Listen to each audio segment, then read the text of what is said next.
The savory aroma of roasted garlic and simmering tomato sauce filled the air as Julia Martin wiped her hands on her apron and surveyed the 12 cooking stations arranged in a horseshoe shape around her demonstration table.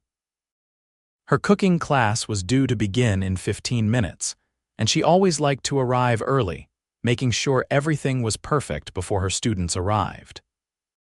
Teaching these weekend fundamentals of Italian cooking classes at the local community center had become the highlight of her week, a welcome reprieve from the intensity of her day job as a sous chef at Bellissimo, one of the city's most prestigious Italian restaurants. Julia checked her watch and took a deep breath. 12 students had signed up for this 8-week course, mostly couples looking for a fun date night activity, a few friends who'd enrolled together, and one solo attendee. She glanced down at her roster, Franklin Sinclair. She wondered what kind of man would sign up for a cooking class alone. In her experience, single men typically avoided such activities unless dragged along by a girlfriend or wife. The door opened, and students began filing in, chatting excitedly as they found their stations. Julia greeted each one with a warm smile, helping them locate their name cards and get settled. When there were just 2 minutes left before the official start time, the door opened again, and a man entered quietly. He was tall with broad shoulders, dressed in simple jeans and a navy blue button-down shirt with the sleeves rolled up to his elbows. His dark hair was slightly tousled, as if he'd been running his hand through it, and he had a 5 o'clock shadow that somehow looked intentional rather than neglectful. What struck Julia most, however, were his eyes, an intense steel blue that surveyed the room with careful attention before landing on her. "Am I late?" he asked, his voice deep and apologetic. Julia shook her head, offering a reassuring smile. "Not at all, you must be Franklin." "Finn," he corrected with a small smile. "Only my mother calls me Franklin, and only when I'm in trouble." "Well, Finn, you're at station 12 right over there," Julia said, pointing to the last station in the row. "We're about to begin." Finn nodded, making his way to his designated spot. Unlike the other students who were chatting and laughing with their partners, he moved with a quiet confidence, methodically washing his hands and putting on the provided apron without any fuss. There was something different about him, a contained intensity that made Julia curious. She cleared her throat and welcomed the class, introducing herself and outlining the course objectives. "Today, we're starting with the foundation of Italian cooking, a classic marinara sauce that will form the base for many dishes we'll learn throughout this course. But first, let's go around and have everyone introduce themselves and share why they decided to take this class." One by one, the students spoke: married couples celebrating anniversaries, friends looking for a new hobby, a mother and daughter spending quality time together. When it was Finn's turn, he spoke simply. "I'm Finn. I live alone and I'm tired of takeout. Thought it was time I learned to feed myself properly." A few people chuckled and Julia smiled. "An excellent reason. All right, let's get started." As the class progressed, Julia noticed that Finn wasn't like her other students. While couples playfully nudged each other and friends giggled over spilled ingredients, he approached each task with focused precision. He didn't ask questions, instead watching her demonstrations intently, his blue eyes tracking every movement of her hands. When she circulated around the room to check on everyone's progress, she found his station impeccably organized, his knife work surprisingly skillful for a beginner. "Have you cooked before?" she asked, inspecting his perfectly diced onions. Finn looked up, a hint of color touching his cheeks. "Not really, I just pay attention." "Well, you're a natural," Julia said, genuinely impressed. Something about his modesty touched her. In her restaurant experience, she'd encountered plenty of men who would have boasted about such skill, especially in front of a female instructor.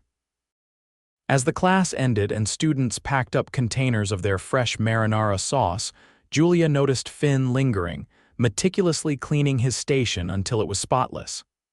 "You don't need to do that," she said. "We have staff who clean up after classes." Finn looked up, seeming almost startled by her presence. "Force of habit," he said simply. "In my line of work, we're accountable for our own messes." "And what line of work is that?" Julia asked, curiosity getting the better of her. For a moment, Finn seemed to hesitate. "Investments," he finally said, the word sounding deliberately vague. "Nothing as interesting as what you do." "I don't know about that," Julia replied with a small laugh. "Making sauce is hardly rocket science." "Maybe not, but there's passion in it," Finn said, his eyes meeting hers. "It shows when you demonstrate. You care about food." The compliment caught her off guard, especially coming from this quiet, observant man. "Thank you," she said, feeling a warmth that had nothing to do with the industrial ovens behind her. "I'll see you next week." Finn nodded, picking up his container of sauce. "I'm already looking forward to it." After he left, Julia found herself thinking about his focused blue eyes and the careful way he handled the chef's knife, as if respecting both the tool and the ingredients. There was something refreshing about his solitary presence, in a class usually filled with couples and friends. What Julia didn't know, what none of them knew, was that Franklin Sinclair had just stepped out of the humble community center and into a waiting Bentley, where his driver, Robert, held the door open without comment. "How was your cooking class, Mr. Sinclair?" Robert asked as they pulled away from the curb. Finn looked down at the plastic container of marinara sauce cradled in his hands. "Surprisingly enjoyable," he answered quietly, thinking of the passionate way Julia had described the importance of respecting ingredients. "I think I might actually learn something useful." Back at his penthouse overlooking the city skyline, Finn placed the container of sauce in his immaculate but rarely used kitchen. As CEO of Sinclair Global Logistics, a shipping and supply chain empire he'd built from the modest company his father left him, Finn typically ate at restaurants or had meals prepared by his housekeeper. At 34, he'd accumulated more wealth than most people saw in a lifetime, but somewhere along the way, he'd forgotten how to do normal things. Take cooking classes, make sauce, talk to women who didn't know his net worth. Julia Martin intrigued him. She'd looked at him like he was just another student, not a billionaire whose name occasionally appeared in financial magazines. There was something tremendously appealing about that, about her. Finn opened his laptop and did what came naturally to him: research. Within minutes, he'd found reviews of Bellissimo restaurant praising the innovative touches to classic Italian dishes, several attributed to sous chef Julia Martin. There was a small interview in a local food blog where she spoke passionately about making fine dining techniques accessible to home cooks, which explained her weekend classes. Closing his laptop, Finn felt a twinge of guilt about looking her up.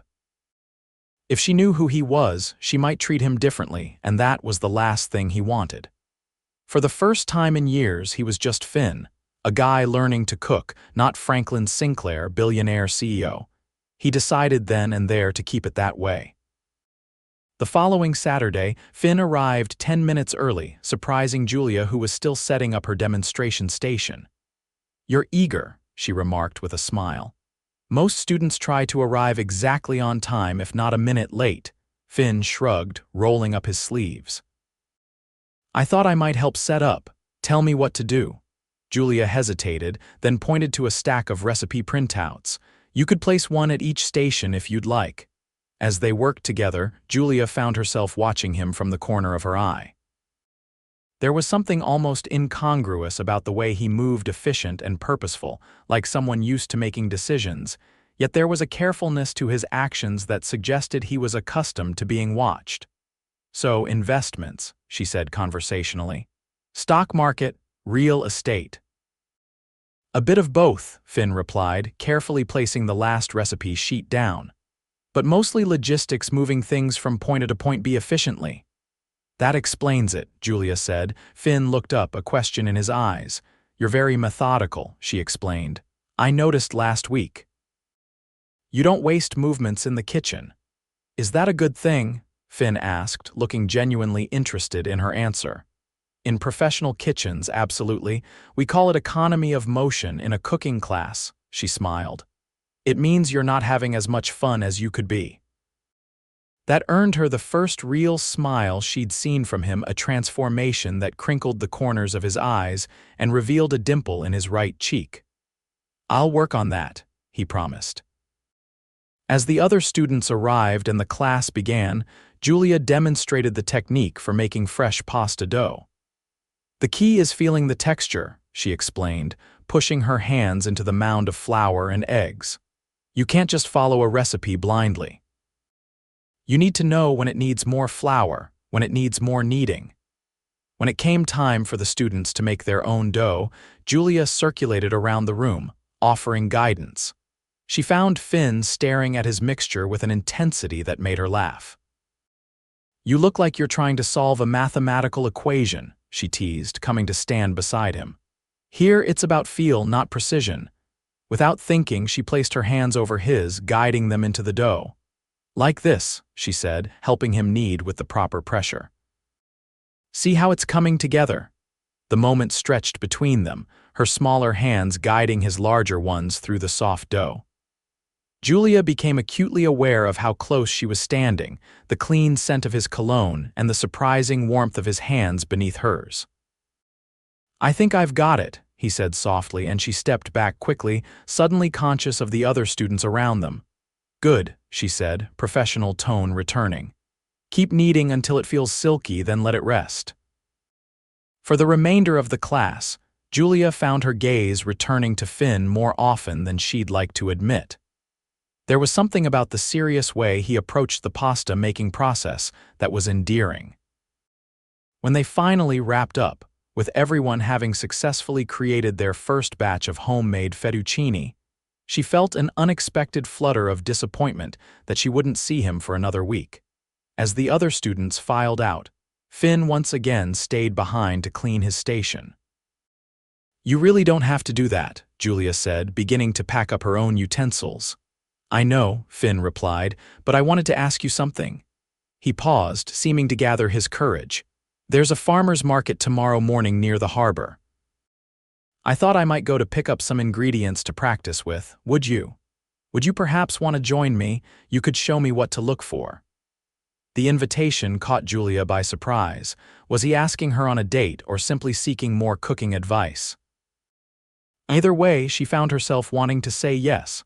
"That sounds nice," she said, "but I should warn you I take produce selection very seriously." Finn's smile returned, warming his blue eyes. "I wouldn't expect anything less." They exchanged phone numbers, and Julia watched him leave, a curious mixture of excitement and nervousness taking root in her stomach. It had been months since her last date, her demanding schedule at Bellissimo making relationships difficult. But this wasn't necessarily a date, she reminded herself. Just two people who shared an interest in food. The next morning dawned bright and clear, perfect weather for an outdoor market. Julia dressed casually in jeans and a light sweater, pulling her dark hair into a loose ponytail. When Finn texted that he was waiting outside her apartment building, she was surprised to see him standing beside a modest Audi rather than arriving in a rideshare as she'd expected. "Morning," he greeted her with a small smile. "I brought coffee." He handed her a cup from her favorite local cafe. "How did you know I like their coffee?" Julia asked, accepting the drink gratefully. "You mentioned it in class when you were talking about pairing flavors," Finn said simply. "You said their dark roast had notes that would complement the pasta we were making." The fact that he'd remembered such a casual comment touched her. "Good listening skills," she said, sliding into the passenger seat of his impeccably clean car. The drive to the harbor was comfortable, with Julia pointing out her favorite restaurants along the way and Finn asking thoughtful questions about how she'd become a chef. She told him about growing up helping her Italian grandmother cook Sunday dinners, about culinary school, and about her dream of eventually opening her own restaurant that served elevated comfort food. "What about you?" she asked as they pulled into the parking lot near the market. "Did you always want to work in logistics?" A shadow passed over Finn's face. "Not exactly. My father started the company and I took over when he passed away. I was 24. "I'm sorry," Julia said softly. "That must have been difficult." Finn nodded, his expression suggesting there was more to the story, but he didn't elaborate. Instead, he changed the subject. "So, teach me about produce. What's the secret to picking the perfect tomato?" The farmer's market was bustling with weekend shoppers. Colorful stalls offering everything from fresh vegetables to artisanal cheeses and baked goods. Julia led Finn through the maze with the confidence of someone who shopped there regularly, stopping at her favorite vendors and introducing him to farmers she knew by name. "The secret to choosing produce," she explained as they examined tomatoes at one stall, "is using all your senses.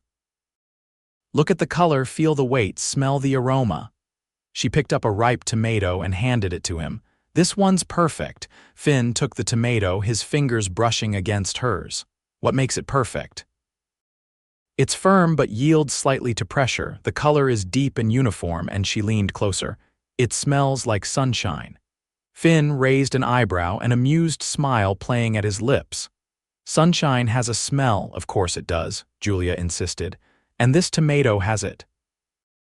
As they continued through the market, selecting ingredients for the pasta dishes Finn wanted to practice, Julia found herself increasingly drawn to his company. He asked intelligent questions, showing genuine interest in learning, and there was something charming about watching this clearly capable man defer to her expertise so completely. By the time they'd filled their bags with fresh produce, handmade cheeses, and a bottle of local olive oil that the vendor had insisted Finn try, the morning had flown by. They stopped at a small coffee stand, finding a bench overlooking the harbor to rest and enjoy their drinks. "Thank you for coming with me today," Finn said, his eyes on the boats gently rocking in the water. "I've lived in this city for 10 years and never been to this market." "Really?" Julia asked, surprised. "It's one of my favorite places." Finn turned to look at her, a hint of sadness in his smile. "I think I've spent too much time working and not enough time experiencing the city I live in." Something in his tone made Julia curious. "Your job must keep you busy." "Too busy, according to my sister. She's always telling me I need to get a life, as she puts it." Julia laughed. "Siblings can be brutally honest. Is she older or younger?" "Younger by 4 years," Finn replied. "Fiona's the free spirit of the family. She runs our charitable foundation, which suits her perfectly." The casual mention of a family foundation piqued Julia's curiosity, but before she could ask more, Finn's phone rang. He pulled it from his pocket, glancing at the screen with a frown. "I'm sorry, I have to take this," he said, standing and walking a few paces away.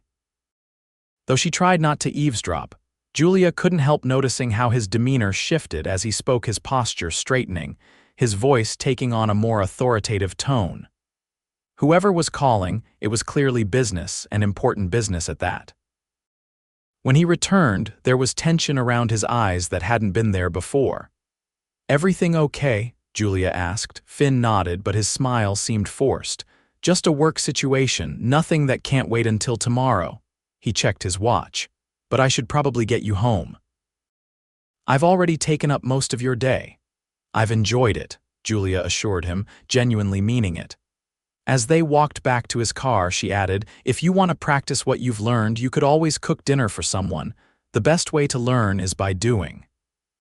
Finn looked at her for a long moment. "Would you be willing to be that someone? Maybe next Saturday after class. I have a decent kitchen that doesn't get nearly enough use." The invitation was clear this time, definitely more than just seeking cooking advice. Julia found herself nodding before she'd fully thought it through. "I'd like that." The week passed in a blur of busy dinner services at Bellissimo, but Julia found her thoughts repeatedly drifting to Finn. There was something about him that intrigued her, a combination of confidence and vulnerability that she found appealing. By the time Saturday's cooking class arrived, she was looking forward to seeing him with an enthusiasm that surprised her. The class focused on risotto techniques, and Finn arrived early again, helping her set up without being asked. As they worked side by side, Julia noticed he seemed more relaxed than in previous weeks, occasionally making dry observations that made her laugh. During the class, he was still the focused student, but she caught him smiling more often, especially when she came to check on his progress. His risotto turned out perfectly creamy with just the right texture. "You're a quick study," she told him, genuinely impressed. "I have a good teacher," he replied, holding her gaze a moment longer than necessary.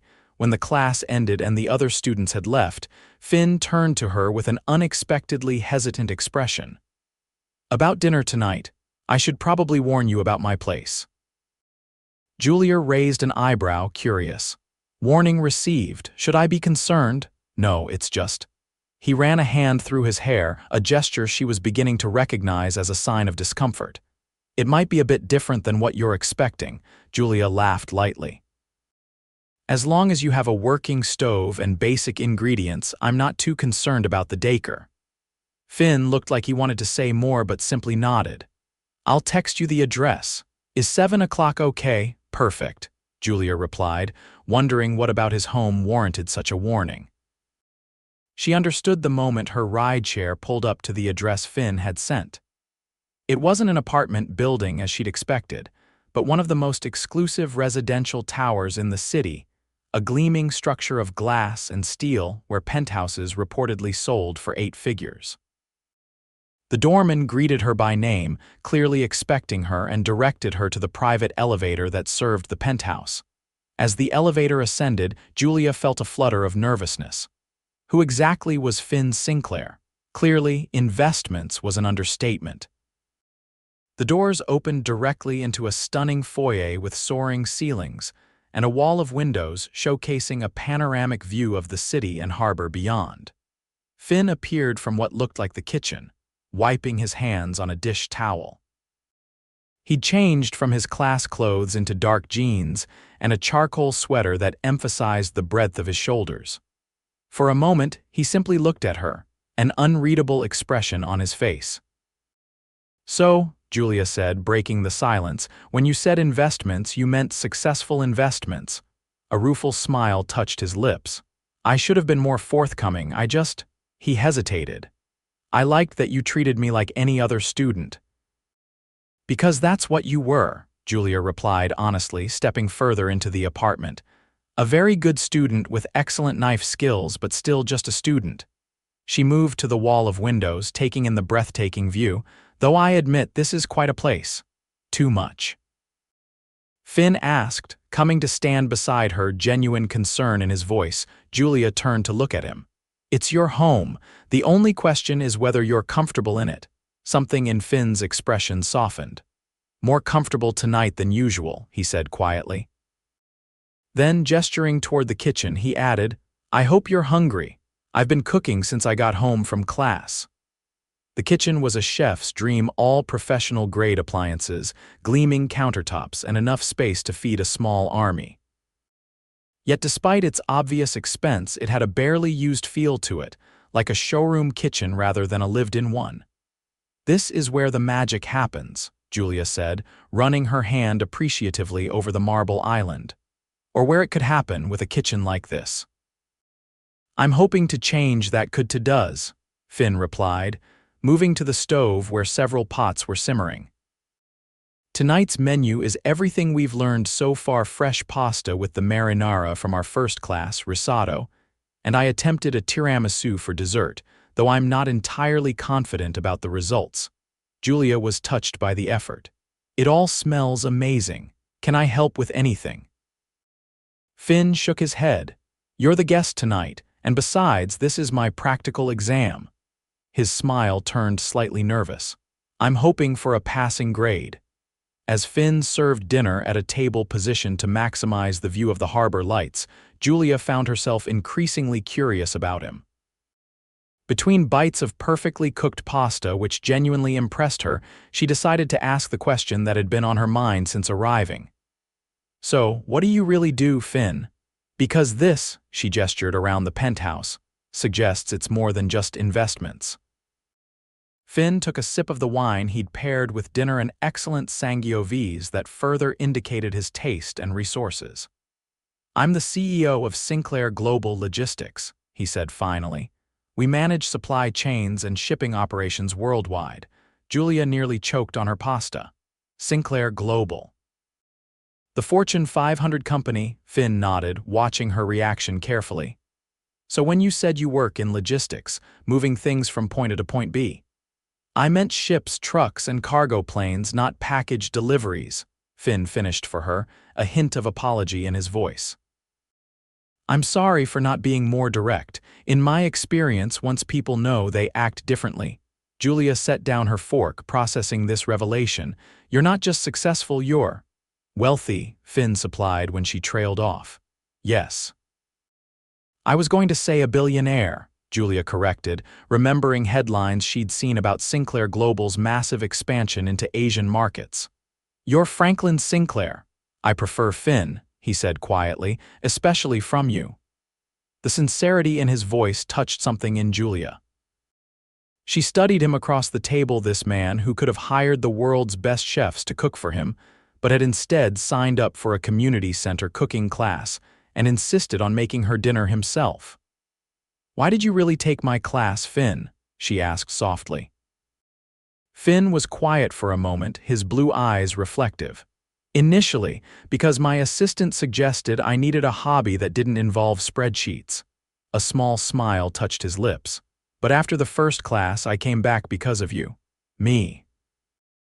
Julia echoed, warmth spreading through her that had nothing to do with the excellent wine. You're passionate about what you do, Finn explained. When you talk about food, your whole face lights up. It's captivating. He looked down at his plate. My world is full of people who care about profit margins and market share.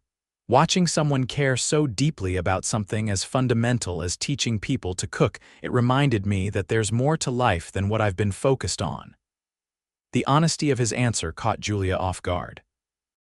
She'd expected perhaps a flirtatious comment, but this was something deeper. And now, she asked, why am I here tonight? Finn's gaze returned to hers, unwavering. Because I'd like to get to know you better, Julia. Not as my cooking teacher, but as the woman who stops to smell tomatoes and insists they can capture sunshine. Julia couldn't help the smile that spread across her face. Well, they can. The rest of dinner passed in a flow of easy conversation. Julia shared stories from culinary school and the chaos of professional kitchens, while Finn talked about growing up in his father's shadow and the pressure of taking over the family business at a young age. By the time they moved to the living room with plates of his slightly imperfect but charmingly earnest tiramisu, Julia felt as though she'd known him far longer than 3 cooking classes and a farmer's market trip. Can I ask you something?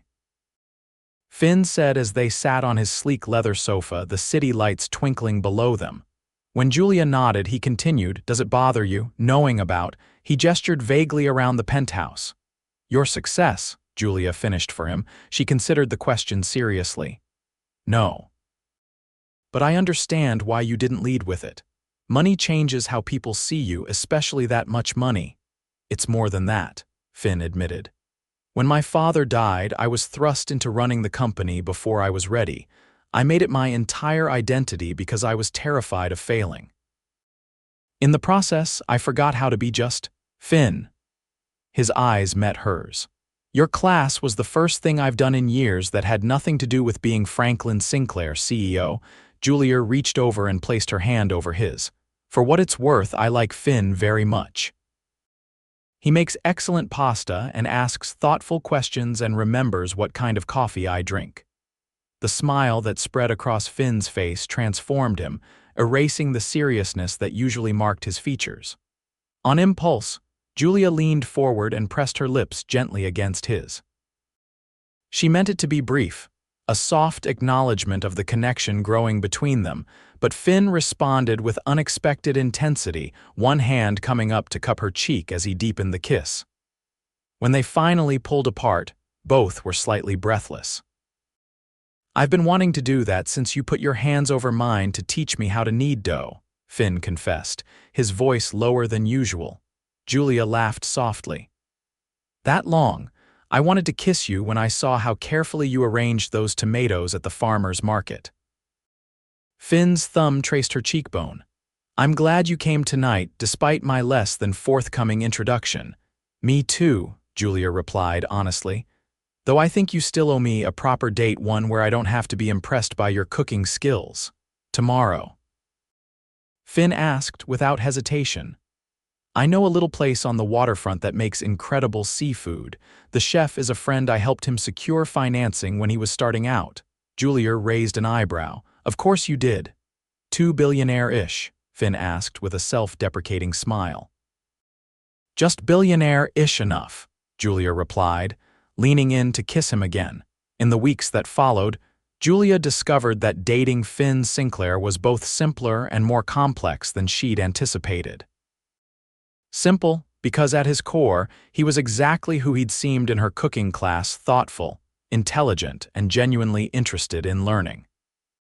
Complex, because his life included elements she'd never encountered before. Security concerns, business emergencies at odd hours, and a level of public scrutiny that occasionally felt invasive. Yet for every complication his wealth introduced, there were moments that showed her the man behind the billionaire persona, like when he insisted on cooking for her in her tiny apartment kitchen. Claiming the challenge of limited counter space made him a better chef. Or when he showed up at Bellissimo after a particularly brutal dinner service, just to drive her home and make sure she ate something before collapsing into bed. 3 months after that first dinner at his penthouse, Finn invited Julia to accompany him to his family's lake house for the weekend. As they sat on the dock watching the sunset, feet dangling in the cool water, he turned to her with unusual seriousness. There's something I need to tell you, he said, taking her hand in his. Julia's heart skipped a beat, unsure what to expect. What is it? I've been offered an opportunity to expand the company into Europe. It would mean spending significant time in London over the next year, overseeing the operation personally. Julia felt her stomach drop. Oh, I turned it down, Finn continued, watching her face carefully. Or rather, I'm sending Fiona instead. She's more than capable, and frankly, she'll enjoy the adventure more than I would. Finn, you shouldn't make business decisions based on what? The fact that I'm in love with you, Finn interrupted, the words falling between them like stones into still water. Because I am, Julia. Completely in love with you. Julia stared at him, momentarily speechless. They'd been dating for 3 months, but neither had said those words yet. The thing is, Finn continued when she didn't immediately respond, before I met you, I would have taken that opportunity without a second thought. Work was everything, but now, he squeezed her hand. Now I know there are more important things, like the way you laugh when I burn the garlic, or how you still critique my knife skills even though we both know I've mastered the proper technique. Julia felt tears prickling at the corners of her eyes. I love you too, she said softly. And for the record, your knife skills are adequate at best, Finn laughed, pulling her close. I'll keep practicing. See that you do, Julia murmured against his lips. I have very high standards. 1 year later, Julia stood in the kitchen of what was now their penthouse, putting the finishing touches on a special anniversary dinner. Finn was due home any minute from a business trip, and she wanted everything to be perfect. The door opened and Finn walked in, his face lighting up when he saw her. Something smells amazing, he said, crossing the room to kiss her hello. It's a new recipe for the restaurant, Julia explained. Since becoming head chef at her own establishment, which Finn had helped her open 6 months ago, she'd taken to testing her most ambitious ideas at home first. Finn set his briefcase down and loosened his tie. Did I forget a special occasion? Julia smiled mysteriously. Not exactly. But I do have some news. She led him to the table where she'd already set out 2 glasses of sparkling water, not wine, a detail Finn didn't miss. Julia, he questioned, a hopeful note in his voice. Instead of answering, she handed him a small box. Inside was a tiny chef's hat small enough for an infant. Finn looked from the hat to her face, understanding dawning in his eyes. Really? Julia nodded, tears of happiness threatening to spill. Really? In about 7 months we'll be a family of 3. The joy that spread across Finn's face was everything she'd hoped for. He pulled her into his arms, holding her as if she were the most precious thing in the world. "I never thought I could be this happy," he whispered against her hair. "Neither did I," Julia admitted, thinking of how far they'd come from that first cooking class. "Who would have thought marinara sauce could lead to all this?" Finn laughed, his hand gently resting against her still flat stomach. "I think it was the tiramisu that sealed the deal." As they sat down to dinner, planning their future and discussing baby names, Julia marveled at how completely her life had changed in just over a year. She'd found not only the love of her life, but also the courage to open her own restaurant, which was already receiving rave reviews. And Finn had found something to a life beyond boardrooms and business deals, filled with home-cooked meals, weekend farmers markets, and now, the promise of a family. The quiet student from her cooking class had turned out to be so much more than a billionaire looking for a hobby. He was her partner, her taste tester, her biggest supporter. As Finn raised his glass in a toast to their future, Julia couldn't help but think that some recipes like the one for happiness they'd created together couldn't be taught in any cooking class. They had to be discovered, ingredient by ingredient, one step at a time.